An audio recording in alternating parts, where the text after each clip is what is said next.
Hi everyone, Lukas from LukasGisbertPhotography.com, and in this video I just wanted to give you my review on the Billingham Hadley Pro.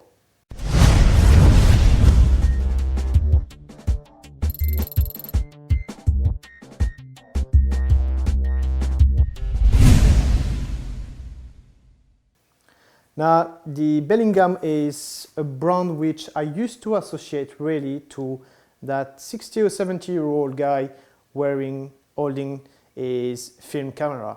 It kind of never really appealed to me, especially the old color they had, the kind of beige, brown color, and it seemed to be, used to only be this color, so I didn't really look at it.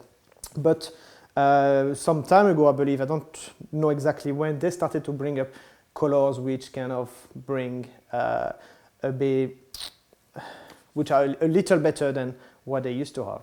And so I decided to get the black and brown, and this is the Hadley Pro version.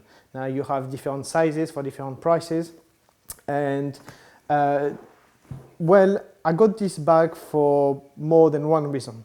But what's important is that I didn't really get this bag because I needed that bag. I more got that bag because I wanted that bag. Now, I have quite a lot of bags already. I have the Lower Pro, which is the Reporter one, which kind of is about the same size if you look where you can put inside compared to where you can put that. The single shot 202AW, I believe. And again, it's a bag which could pretty much fit what's in there. Okay, great bag, you know, it can go across your arm, so very handy, doesn't take much pressure on your shoulder. Great little bag. The Pro Runner 350AW, which is great bag and which can carry quite a lot. Good padding, just good bag, but nothing special. Nice camera bag. And the Lower Pro 450AW, which has my Nikon kit in it, so it's a bit heavy, but really big bag, good and solid, has weather protection, so really good bag to have. And my point here to show you these bags is that this actual bag is more expensive than that one or any other bag which I just show you. So let's get rid of that one. Right, so the Billingham Hadley Pro, it's made in England, and it's the kind of bag which has very good material. It's very, very thick, and it just feels so much nicer than one of the Lower Pro I have. The Lower Pro bags are really bags which are the kind of usual material you get. You know, it's very thin, you know, very industrial, very commercial bags. This looks like it's been made by hand. Every stitches on it is, you know, it really, really looks like it's been attention to details, and you feel like it's been one of a kind despite them making a lot of them. It really feels like it's really just one that's been built for yourself. And this is something I really like about this bag, is that you can put quite a lot in there. If you look at the size of the bag, it's quite compact, okay? Put it on that side, it has a nice size. Let me just bring back the stiff Reporter, which I believe is kind of the equivalent of the Billingham when we look at the size. So at the front, this is a little larger, but when you look at the size, this will be much slimmer, and my bag is full here. Here I've got some Nikon gear in there, but as you can see, it's much larger. And when you put it on your shoulder, this one, it kind of really goes on the side and pull you apart.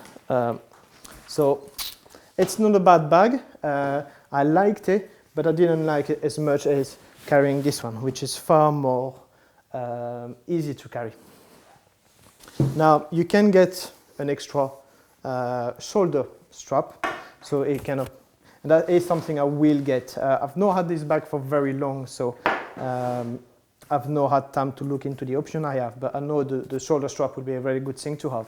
So opening the bag, I'm just going to show you what I have in there, so it gives you an idea. If you are a Fuji X-T1 user or Fuji user, this will give you a good idea of what I have, what you can put in it. So I've got the Fuji X-T1 with the grip, with the Spider holster adapter. Okay. Then I have the Fuji 23mm, Fuji 56mm. Then second compartment here, I've got the 10 to 24, and I've got the 35mm. At the front here, I've got ND16 filter from Oya, which is a must if you use flash, off-camera flash. I have a Godox V850 with the off-camera remote thing on the side. I have little stand just in case I need it. I have the transmitter Godox. On the other side here, I've got a little cloth, which is a spud.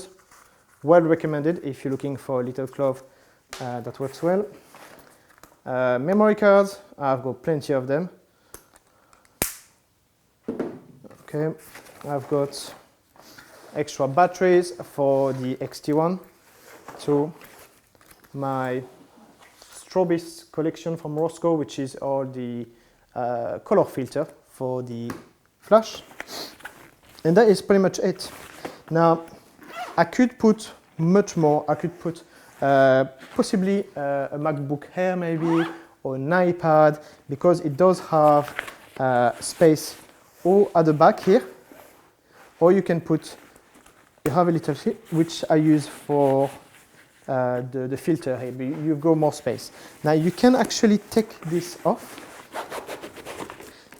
like that, and you can really rearrange as much as you want. So you have, I've got one big compartment, and I've got 4 small compartments which are separated by some these little things of material between it, and you just pull it up and down. So I have my 10 to 24 and my 35, then I've got a little separator, and then my 23 and 56, which are the lens which I use the most. Once you take this off, this can actually become a very, very nice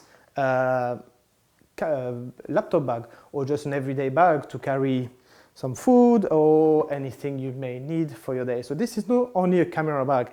Most camera bags, apart from this one, which can also you can also take off the inside. But the thing is, once you take off the inside, if I can take it off,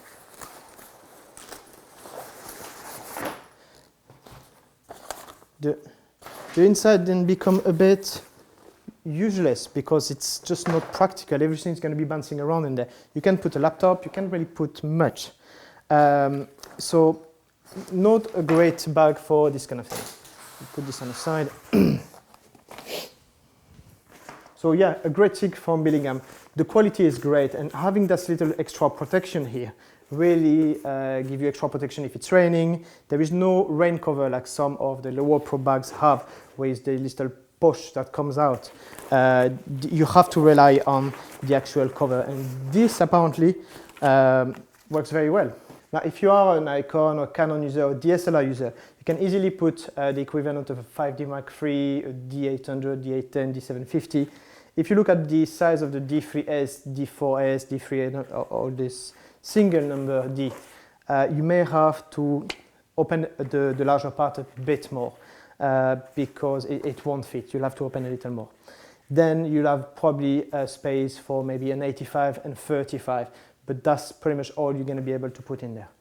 For Fuji user, mirrorless users, Sony, Olympus, or whichever mirrorless camera you have, this bag makes a lot of sense because it's so well made. It really protects your gear.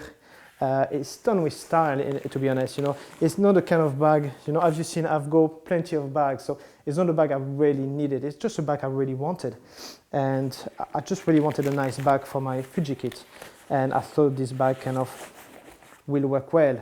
Now, plenty of people have said that this bag will last you for 10, 20 years, a lifetime. I'm sure it will, and I'm sure my lower pro bags will last me for that much if I'm careful with it. It's like everything, you know, if you're not careful with your kit, it's not going to last as long as if you're careful with it. But I do believe that the material is kind of, it completely destroy lower pro quality. This is seriously good material. Great leather, well put together, and you've got, I don't know how many years guarantee. I think it's a 5 years guarantee you get with it. So it's an exceptional bag, very well made, and it's very small. It looks like you will never be able to put all this, but I was able to put all this without any problem. So that is a great thing, because this is my portrait kit. So every time I do a photo shoot for portrait, I've only take this. Then I've got my stand and my Octabox. But apart from this, this is all I need, and works very well. The only thing is that if you forget to open it, this is a good trick to drop some lenses. Didn't happen yet, but you have to be careful. You have to make sure that you close it well before you pick it up. So yeah, I mean, my recommendation is that this is not a bag that you're gonna need, in my view. I think that the lower pro, the maybe think tank, are making great bags, much cheaper. So that is really a bag that you're gonna want to buy if you like the style of the Billinghams, if you like the quality of the material, if you really like a nice bag. Now, to me, the lower pro bag are just camera bags. They're nothing special, This is, to me, a much nicer, and I enjoy taking it, I enjoy carrying it. It's comfortable, it's well made, it's got great pockets, great space despite the small size. So a lot of good points, and I can't, to be honest, find any cons to this bag, because I think it really has everything you need. Obviously, if you need bigger size, you need to have a look at the bigger size ones, but it's expensive, I paid, I think it was close to 270 euro for the bag. So that it's a lot of money for a camera bag, and you expect to buy quite a big bag for that price. So maybe a Pelican, something really sturdy. This is a bag you buy more for the style of the bag, the quality and the make of it, and that is pretty much it. So yeah, that is my review of the Billingham Hadley Pro. If you have any question, please contact me through Facebook, which is far much easier than YouTube, because their system of messages is a nightmare to manage. I have a Facebook group. Please join us. It's called Lukas Group. I put all the links down below. And if you have any question, yeah, let me know. Cheers. See ya.